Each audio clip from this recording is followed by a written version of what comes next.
Assalamualaikum warahmatullahi wabarakatuh. Nama saya Indra Gunawan, NIM 2119125 dari lokal PAI 3C. Baiklah, di video kali ini saya akan menjelaskan hasil daripada ujian akhir semester manajemen pendidikan saya dengan dosen pengampu Ibu Dr. Sito Rahmana MA.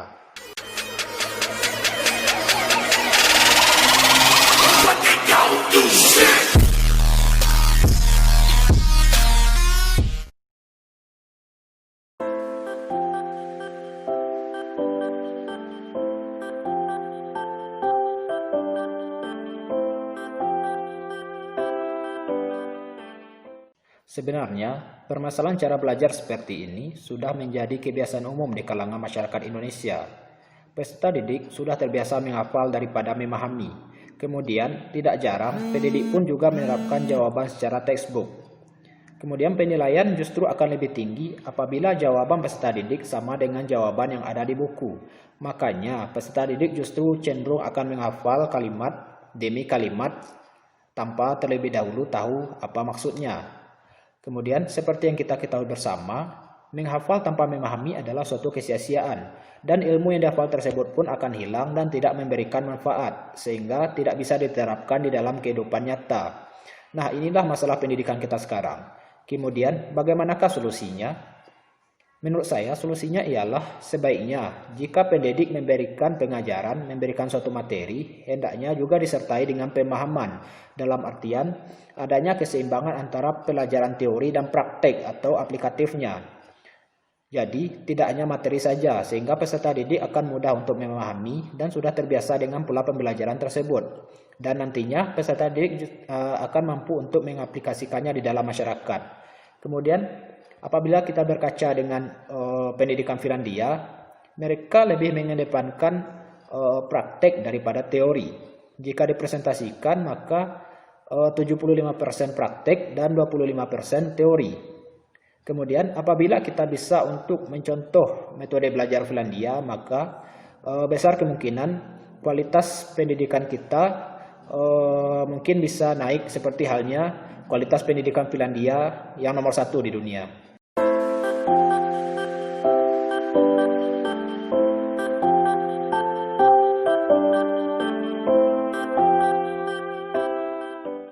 Pertama, tidak meratanya pendidikan Indonesia disebabkan oleh pergantian kurikulum yang tidak konsisten.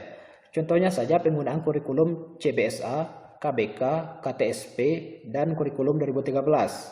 Di tengah-tengah ketidakmerataan pendidikan Indonesia, pemerintah justru tiba-tiba mengeluarkan kebijakan pergantian kurikulum menjadi kurikulum 2013.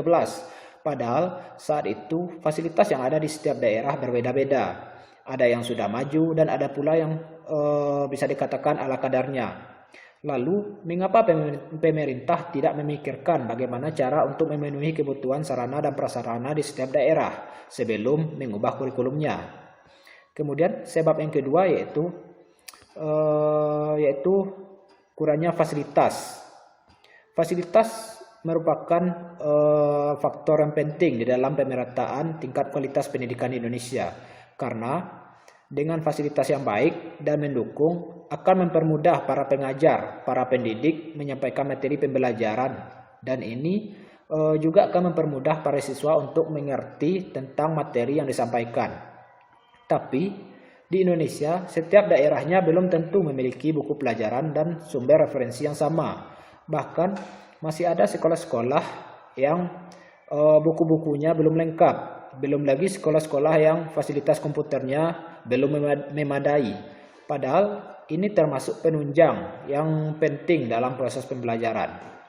Kemudian sebab yang ketiga yaitu selain penerapan kurikulum dan fasilitas yang kurang lengkap, ada juga masalah lain yang dianggap krusial dalam hal pemerataan tingkat pendidikan Indonesia, yaitu kualitas pengajar. Ternyata kualitas pengajar di suatu daerah itu berbeda-beda. Semakin tinggi tingkat daerahnya, maka semakin baik pula kualitas pengajarnya. Lalu, apa yang menyebabkan ini terjadi? Ini karena kurangnya bimbingan yang diberikan kepada pengajar dalam hal mengajar. Dan terkadang ini adalah akibat dari kurangnya sumber daya manusia di suatu daerah yang menyebabkan secara terpaksa para pengajar yang belum siap mengajar sudah dijadikan pengajar. Tentu saja ini sangat menghambat kemajuan pendidikan di daerah tersebut. Lalu solusinya ialah pemerintah seharusnya lebih memperhatikan daerah-daerah terpencil dan tidak hanya sibuk memajukan daerah-daerah yang sebenarnya sudah bisa dikatakan sebagai mampu.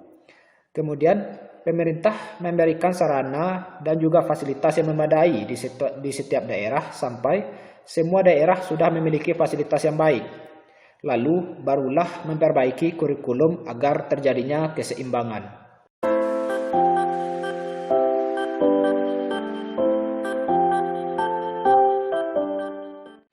Proses pendidikan di sekolah dan tersedianya sarana dan prasarana belum tentu menjadi penentu dalam keberhasilan suatu pendidikan.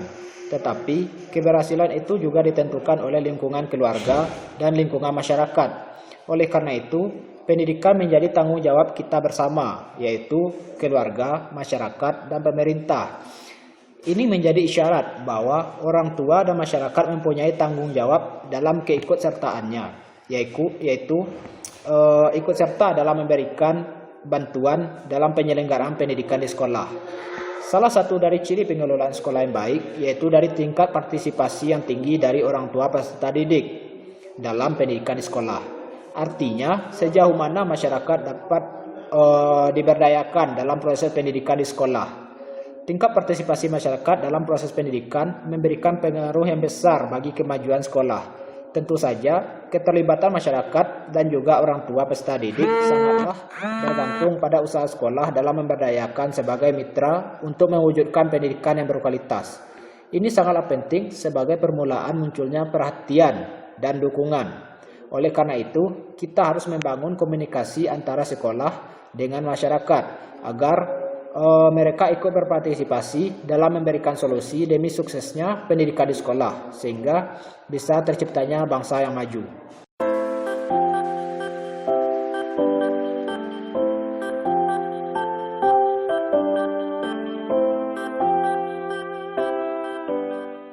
Nah, menurut saya, seorang pemimpin harus bisa memadukan antara visi dan misi, sehingga pengaruh kepemimpinannya dapat memperkuat proses manajemen pendidikan. Kemudian, tidak tertutup kemungkinan ada juga pemimpin yang berhasil dengan hanya mengandalkan kekuatan kepemimpinannya saja. Karena menurut saya, perkembangan pendidikan tergantung kepada kepemimpinan pendidikan.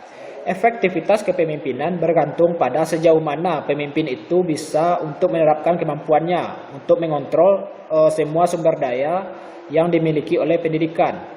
Dengan demikian, pemimpin pendidikan harus membekali dirinya dengan kemampuan yang harus dimiliki, serta mampu untuk memahami dan dapat mengaplikasikannya di dalam masyarakat. Kemudian, manajemen kepemimpinan pada suatu lembaga mesti mempunyai kualitas dan kompetensi secara umum, setidaknya mengacu kepada 4 hal pokok, yaitu yang pertama, sifat dan keterampilan kepemimpinan. Yang kedua, kemampuan pemecahan masalah. Yang ketiga, keterampilan sosial. Dan yang keempat, pengetahuan dan kompetensi profesional.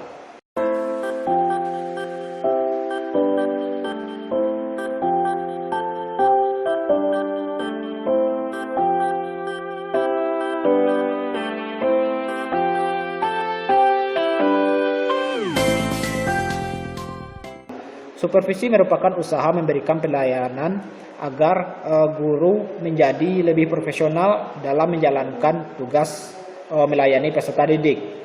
Dan terkait dengan pandemi seperti sekarang ini, menurut saya kesulitannya bukan hanya terletak pada jaringan dan sinyal saja, tetapi juga terkait dengan ekonomi, karena tidak semua orang punya wifi di rumah dan tidak semua orang mampu untuk membeli kuota.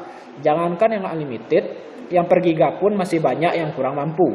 Oleh karena itu, mau tidak mau peserta didik harus mencari cara untuk bisa membeli kuota, yaitu dengan bekerja. Kemudian pembelajaran daring ini menurut saya memang tidak efektif karena banyaknya kendala yang harus dihadapi, baik itu dari rakyat miskin maupun yang kaya, yang di desa maupun yang di kota. Semuanya merasakan susahnya belajar secara online ini. Tetapi harus bagaimana lagi? Kondisi sekarang yang mengharuskan untuk belajar di rumah. Kemudian menurut saya sebaiknya Kemendikbud segera membuat kurikulum darurat nasional di masa pandemi. Sebab menurut saya kurikulum 2013 yang digunakan saat ini tidak cocok lagi untuk masa pandemi karena kurikulum ini memberatkan dan membingungkan guru serta siswa dan orang tua siswa, terutama pada saat belajar di rumah, belajar di sekolah yang hanya beberapa hari dalam seminggu atau pada saat belajar online.